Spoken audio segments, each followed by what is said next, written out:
ഓ അബേ എന്റെ നാടൊടിഞ്ഞു. പാത്തോ ആ പാത്തോ ആ പാത്തോ തുടങ്ങി മനുഷ്യന്റെ ലേലം വിളി. ഒരു നേരം വെറുതെ ഇരുത്തൂലാന്നേ.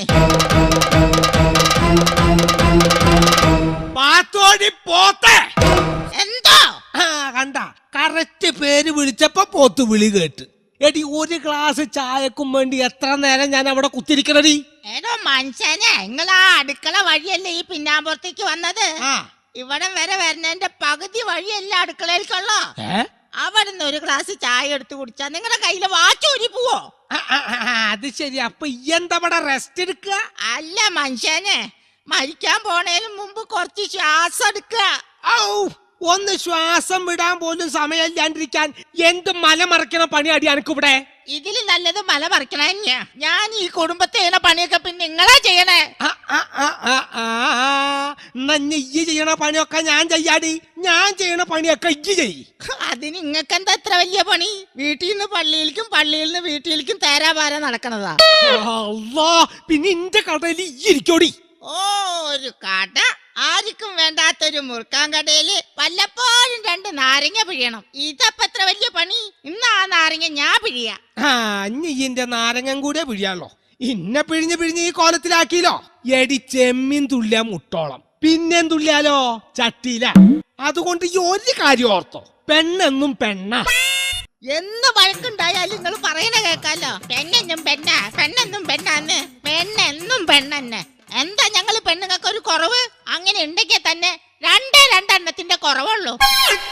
ഒന്ന് താടിയുടെയും ഒന്ന് മീശയുടെയും. പേടിപ്പിച്ചു. എടി ഹമുക്കെ, ഭാര്യയും ഭർത്താവ് എന്ന് പറഞ്ഞ ഒരു വണ്ടിയുടെ 2 ചക്രങ്ങളാ. അതിൽ ഒരെണ്ണം പഞ്ചറായ മതി, പിന്നെ വണ്ടി ഓടില്ല. അതിനല്ലേ വാപ്പാ സ്റ്റെപ്പിനി. ഒരു സ്റ്റെപ്പിന് എപ്പോഴും നല്ലതാണ്. ചെറിയ വായാലും വലിയ വർത്താനം പറയണ. അവൾ അതും പറയും, അതിലപ്പുറവും പറയും. നിങ്ങടല്ലേ മോള്. അപ്പൊ നിങ്ങളല്ലേ എന്റെ ഉമ്മ. കടന്ന് പൊയ്ക്കയ്യോ ഇവിടുന്ന്, അല്ലെങ്കിൽ ഇപ്പൊ കിട്ടും. അന്നെന്തിനാണ് ഇതിന്റെ ഇടയിലേക്ക് കെട്ടിയെടുത്ത്? ഞാൻ എത്ര നാളായി വാപ്പാനോട് ഒരു മൊബൈൽ മേടിച്ചു തരാൻ പറയണു. കുളി പഠിക്കണ എനക്കെന്തിനാണ് ഈ മൊബൈല്? അപ്പൊ നിങ്ങളൊന്നും അറിഞ്ഞില്ലേ? അപ്പുറത്തെ വീട്ടിലെ ചുമന്ന കാറുള്ള ഒരു ചെക്കനായിട്ട് കയ്യാങ്കളി തുടങ്ങിയിട്ട് കാലം കൊറേ ആയി. ഇനി മൊബൈലും കൂടി മേടിച്ചു കൊടുത്താ ഓഫറിന്റെ കളിയായിരിക്കും. എന്തോഫർ? ഓന്റെ കൂടെ ഒളിച്ചോടുന്നു. അത് ശരി, അന്ന കുഴപ്പമില്ല. ഒളിച്ചോടുച്ചെങ്കിൽ ഞാൻ ഓൾക്കൊരു മൊബൈല് മേടിച്ചു കൊടുക്കാം. എന്ത് പ്രാന്താ മനുഷ്യങ്ങൾ പറയണേ? ഒരു മൊബൈലിന് 999 ഉറുപ്പ്യയുടെ ചെലവല്ലോ. ഇല്ലെങ്കിൽ 916ന്റെ സ്വർണം കിട്ടണമെങ്കിൽ ലക്ഷങ്ങൾ എത്ര മുടക്കണം. അപ്പൊ മൊബൈലല്ലേ ലാഭം? കേട്ടവളെ കുന്നു കുഴിച്ചുകൂടും ഞാൻ. അവളുടെ മൊബൈലി അതിനെങ്ങനെ ഉമ്മ വെയില് ചാടിയ മോള് മതില് ചാടൂലോ. എന്റെ അല്ലേ മോള്? അപ്പൊ നിങ്ങളല്ലേ എന്റെ വാപ്പ? എന്നാണ് എന്റെ വിശ്വാസം. അത് അന്ധവിശ്വാസം ആവാ. ഈ ഒരു നിമിഷം ഞാനിവിടെ നിൽക്കില്ല. പണ്ട് വഴക്ക് മാത്രമേ ഉണ്ടായിരുന്നുള്ളൂ. ഇന്ന് നിങ്ങൾ എന്റെ ചാരിതാർത്ഥ്യത്തെയാണ് സംശയിച്ചിരിക്കുന്നത്. ചാരിത്രത്തെ?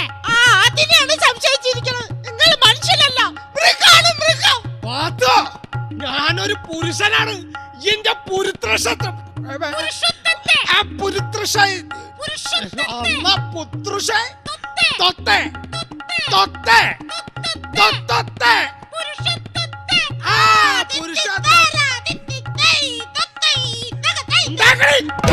നമുക്ക് ഈ പോയി എന്നെ കളിയാക്കാനും തുടങ്ങിയില്ലേ?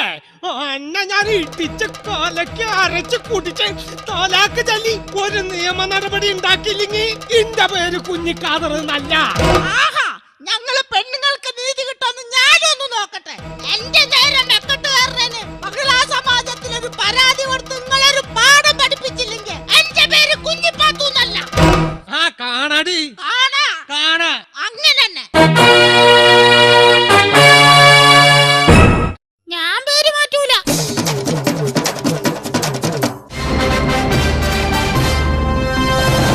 പ്രധാന വാർത്തകൾ. അമേരിക്കയിൽ സാമ്പത്തിക പ്രതിസന്ധി, കേരളത്തിൽ ദാമ്പത്യ പ്രതിസന്ധി.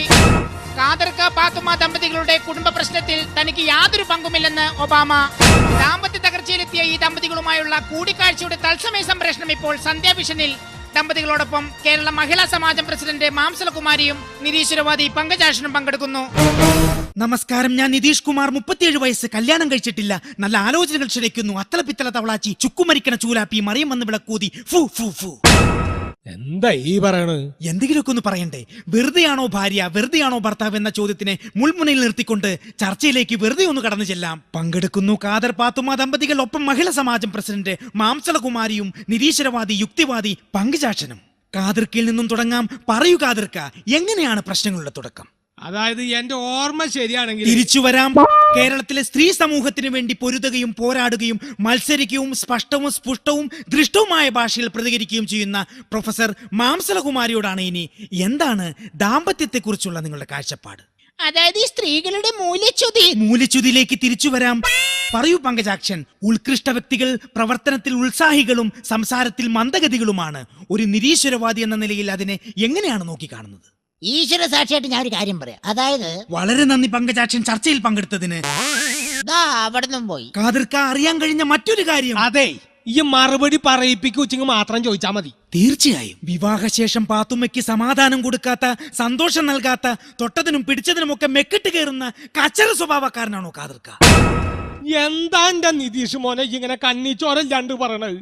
ഷാജഹാൻ ചക്രവർത്തി മുംതാസിനെ സ്നേഹിച്ച പോലെയാണ് ഞാൻ ഈ പഹിച്ചിനെ സ്നേഹിക്കണത്, അറിയോ? ഇത്രയും കടുത്ത പ്രേമമാണെങ്കിൽ ഇത്താക്ക് വേണ്ടി താജ്മഹൽ പണിയുമോ? പണിയോന്നാ? അതിനു വേണ്ടി സ്ഥലം വരെ ഞാൻ മേടിച്ചിട്ടുണ്ട്. അതിന് ഈ പഹിച്ചൊന്നും മയ്യത്തായി കിട്ടണ്ടേ? വളരെ നല്ല മറുപടി പാത്തുമ്മ. ഒരു കാര്യം നമുക്ക് ഇതിൽ നിന്നും മനസ്സിലാക്കാം. സ്ത്രീയാണ് കുടുംബത്തിന്റെ വിളക്ക്. ഞാൻ ഓർത്തു പോകുന്നു ആ കവിത. കണ്ണുനീർത്തുള്ളിയെ സ്ത്രീയോട് ഉപമിച്ച കാവ്യഭാവനെ. അഭിനന്ദനം, അഭിനന്ദനം, നിനക്ക് അഭിനന്ദനം. എന്തു പറയുന്നു?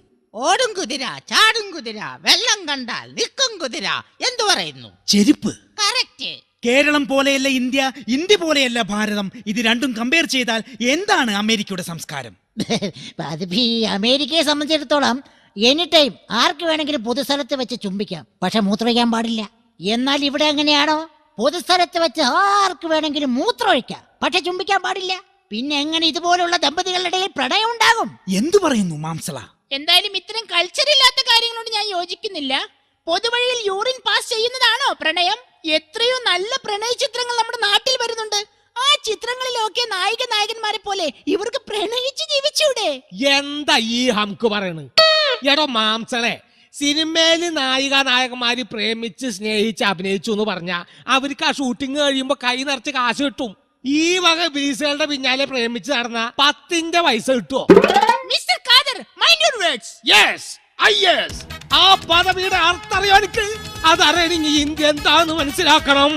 അക്ഷരങ്ങൾ അച്ചടിച്ചു കൂട്ടിയ പുസ്തകത്തിൽ നിന്ന് ഈയൊന്നും പഠിച്ച് മനസ്സിലാക്കിയ ഇന്ത്യ അല്ല, അനുഭവങ്ങളുടെ ഇന്ത്യ.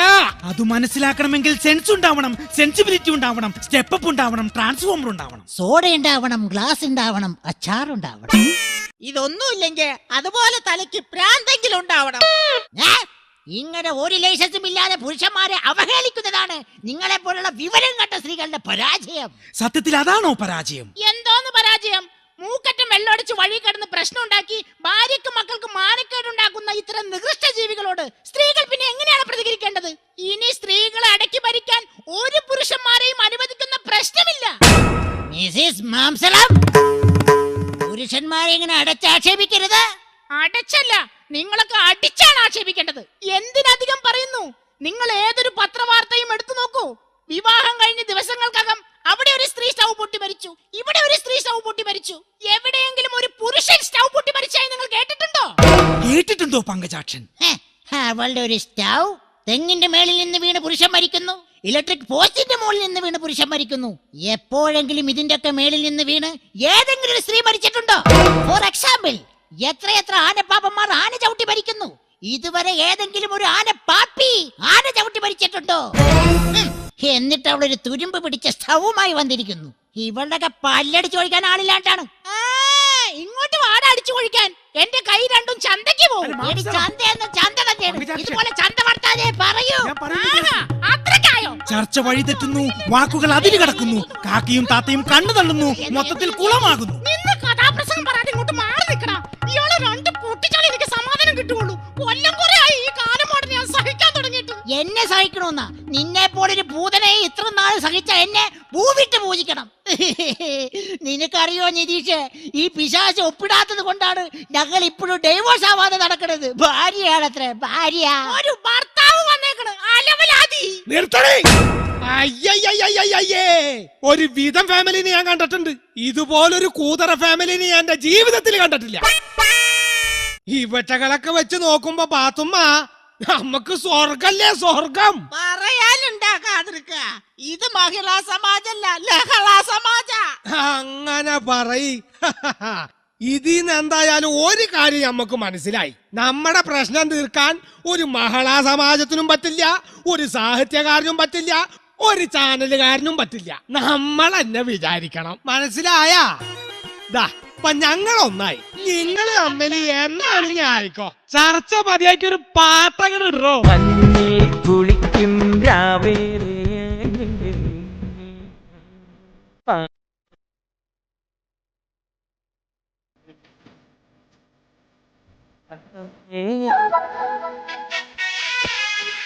ഇതിൽ നിന്നും ഒരു സത്യം നമുക്ക് മനസ്സിലാക്കാം. ഏതൊരു കുടുംബത്തിനും ജീവിത വിജയം വേണമെങ്കിൽ സ്ഥിര പരിശ്രമത്തെ ആത്മമിത്രമായും, അനുഭവത്തെ ഉപദേശിയായും, മുൻകരുതലിനെ ജ്യേഷ്ഠനായും, മഹത്വത്തെ രക്ഷിതാവായും എടുക്കണം. അങ്ങനെയായാൽ ഒരു ഭാര്യയും ഒരു ഭർത്താവും വെറുതെ ആകില്ല. വഴക്കുകൾ അവസാനിക്കുന്നു. നിതീഷ് കുമാർ, സന്ധ്യാവിഷൻ. കുളിക്കും രാവേറെയായി നിന്റെ